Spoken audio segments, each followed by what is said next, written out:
In this video, I'm going to compare three larger sized Bark River knives. This is the Bravo 1.25 LT. This is the Bravo Alpha, and this is the Aurora II.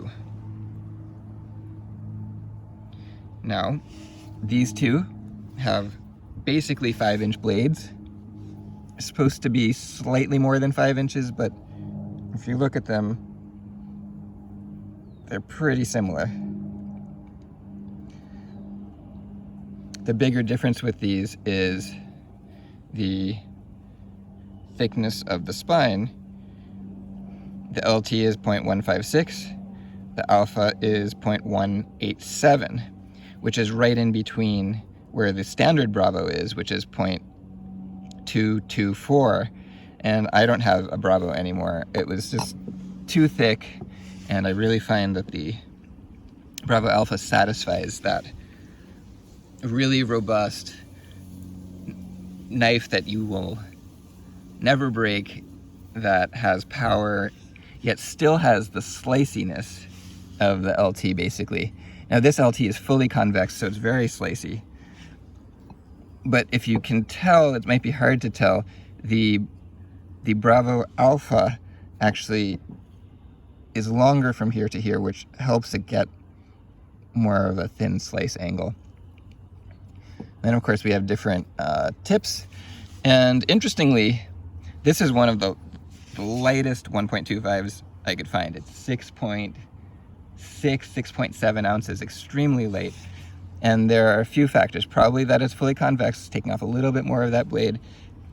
It's also a very thin handle for a Bravo.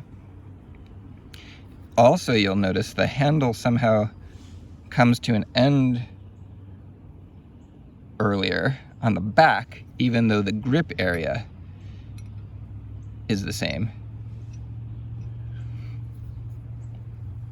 So it's narrower, less belly,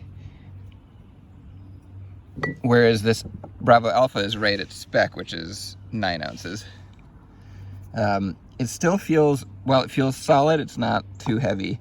They're very well balanced, and I think that may be why they did this handle, because they always want the balance point right here, and this handle seems to perfectly do that with this blade. We obviously have spear point versus kind of drop point, and yeah, these are both great knives.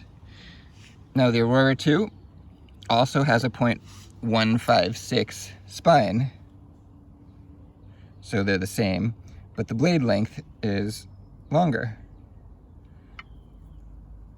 and usable blade length is longer. Now it is narrower from blade to spine, and we do have different handle designs. The Aurora, I tend to find, is a little more squared. The handle belly pushes you right up towards the front, whereas the Bravo belly keeps you a little further from the front, gives you the option to kind of spread out. I prefer the Bravo handle feel to the Aurora, but lots of people feel the opposite. It's great that they have both choices. For me personally, the extra length on the Aurora that gets you to maybe 5.5 inches, maybe 5.6, isn't that useful for me, especially since it's so narrow. It's not like I'm gonna baton thicker wood with this, just hitting that little tip. And it's so far away that doing precision work with it isn't the best. But some people may enjoy it. It's definitely great for drilling, and it does have that fine point.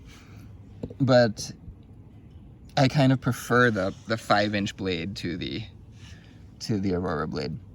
The Aurora blade is very slicey, although this, being fully convex, is, in my experience, feels even more slicey.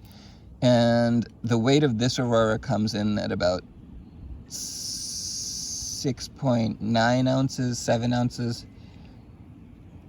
They have been seen as low as 6.3 ounces. And they've gone up to over 7.5 ounces. And I just brought out this Gunny Hunter LT just to compare the size so that we can see that that's a 3.77 blade length, and the spine thickness is 0.125. And these are kind of little brother and bigger brother knives. So that's just a comparison so you can see these different knives. If I had to choose one, I'd be hard pressed to choose between the LT and the Bravo. I mean, taking out the Gunny out of these three. The Aurora is less my favorite. Some people like it more. The Aurora II, for some people, is their favorite.